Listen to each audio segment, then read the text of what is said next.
Okay guys, welcome back to another video. I'm joined here with one of our account managers, Felix, and today we're going to be breaking down a very awesome case study. We were able to really do very big things for this account, so we're going to show you exactly inside the Google Ads Manager how we did it, the campaigns we used, and the strategy behind it. So yeah, Felix, welcome on. Thanks for having me on. Yeah, it's a pleasure. So yeah, very excited to break down this case study. Awesome. So I guess let's start very quickly, because a lot of the people that watch these videos, that either e-com owners, media buyers themselves, maybe agency owners, and so I think people are always trying to learn how they can get great results with their clients, right? So I think let's start by showing. Can you show kind of like where we were at before with this client, and then what we were able to come in and do, after in regards to like where we got them? Absolutely. So this client started with us on January. They have a very simple setup, more like they needed some help with everything. Campaigns were not organized, the data setup was messy. So yeah, basically we came in, did an audit, we identified the quick wins and just did some hygiene for the account, did some data setup there. We created conversion tracking, we organized campaigns, and this is very important because this client is a high ticket store. So yeah, for those type of stores you receive less conversions, so you really want to have a very structured account where all the data is kept within campaigns, and yeah, this helps Google get you better results. So if you can filter by enabled for me here on the campaigns, just so we can see what we've got. This was before we came in. You can see pretty much most of the conversion value was coming from branded search, and they really weren't doing very much in terms of cold traffic, right? That's right. Yeah, and even then, some of the campaigns had some branded terms slipping in. So I would say most of the spend was going towards brand for people that they would convert anyways, probably. And yeah, the results were just very inflated. Cool. All right. Well, I guess let's break down what we were able to kind of take them to. Absolutely. So let's have a look at February, where things start to get a bit nicer, and we'll see exactly what the setup was. So as I said, they didn't have a optimized approach, so they are on the health vertical. They needed a lot of help with the Google Merchant Center account. We did some optimization on the titles, on the attributes there, and then obviously the account was very segmented. They had different campaigns going on, and what we did was consolidate this so the campaigns have more data within each one of them, and Google is able to do its job better. So the setup that we went for was just some brand protection, both on the search network and on the shopping network. And then very simple, we had one shopping campaign, one PMax, one search, and some YouTube shorts. At the time we had some conversion campaigns going on. Now they are sunset, so this is not an option anymore, but yeah, you can find them through demand gen. Nice, awesome.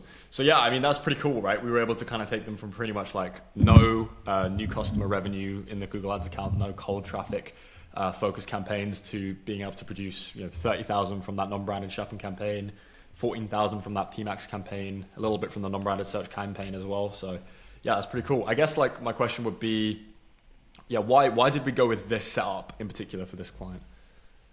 Yeah, that's a great question. And it has a lot to do with the kind of store that this was. This brand, as I said, they had a very high AOV of about $700.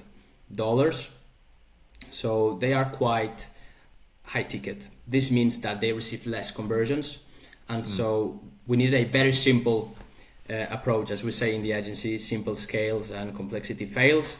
So this was this exact case scenario where they had many campaigns before and data was too segmented to work properly. So by having this setup of just one shopping campaign, we have control of the products and the bid strategy that we are using, and we let Google do its thing, find the right users at the right time.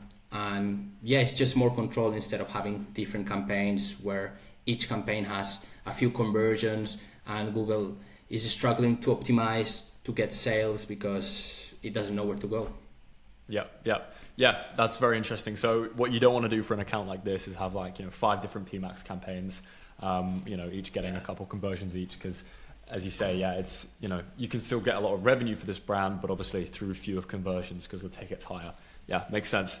So yeah, within the shopping campaign and the PMAX campaign, what was the strategy?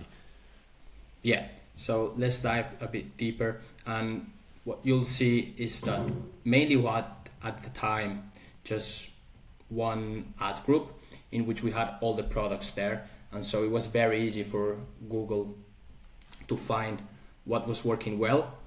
Then we realized that a lot of the spend was going towards a high performing product, which is a kind of renowned product that people would look for. However, this store also sold another product that had a bit less demand in terms of what people are typing in the search bar, but it had super high margins. So what we did was splitting up these ad groups to let Google divide these two kind of products. And so we were a bit more aggressive on the bidding for the product with high margins, and this allowed to the client to get more sales for the high margin product without splitting data too much and working very efficiently.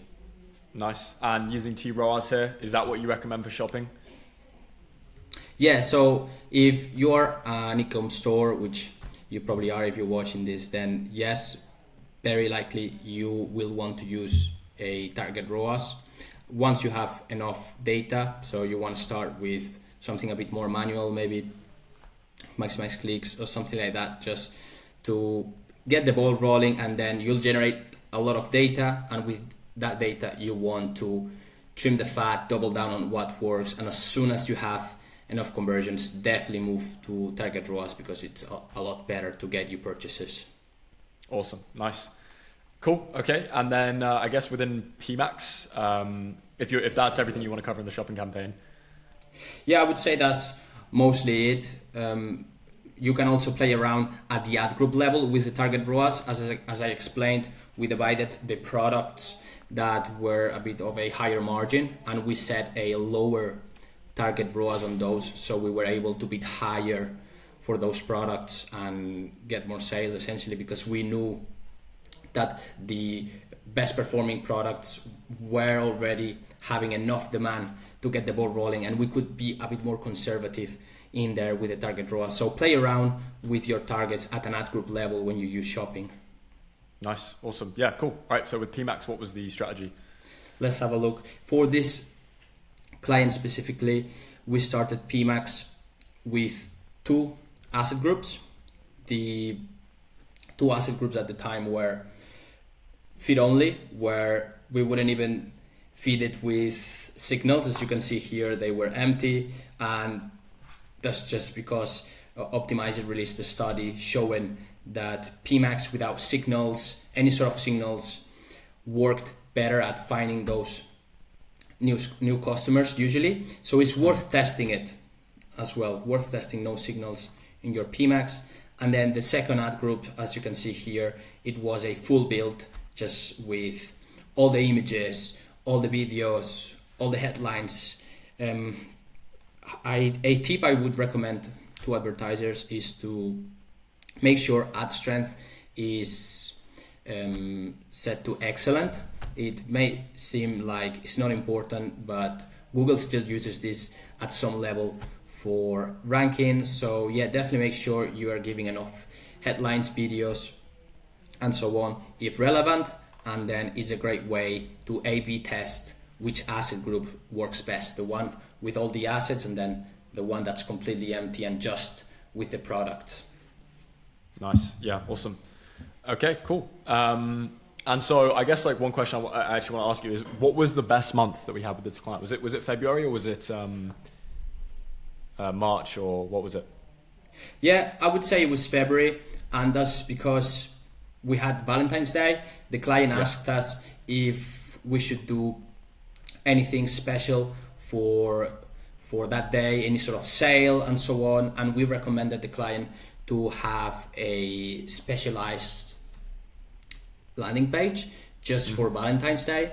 And if the margins allowed, we helped him working out the margins for a sale. So some products were a bit more discounted than others, and we bundled up some products which helped raising the AOB even more.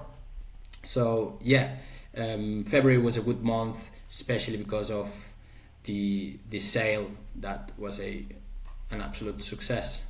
Nice. So awesome. We have the metrics in here. Conversion value around 92k, just from 12k in spend, which is a 7x ROAS. Very nice. Very nice.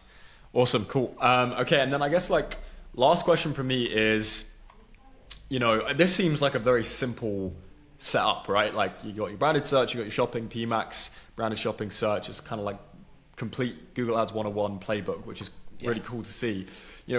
What really, beyond this structure and the media buying that we did and stuff like that, what brought success? Was it conversion tracking? Was it offer? Was it the product? Was it the landing page? Like what allowed us to get these results? Yeah, great question. So it's a bunch of things. It seems a simple structure, but it's really the details that make it successful. So for example, on the PMAX side, we would add the past customers lists from Klaviyo and GA4, and so this allowed us to bid a bit higher for new users. So acquisition was smashing it, was greater than ever, just because we were able to do these small things that biased the machine towards finding new customers for this store, and this really helped.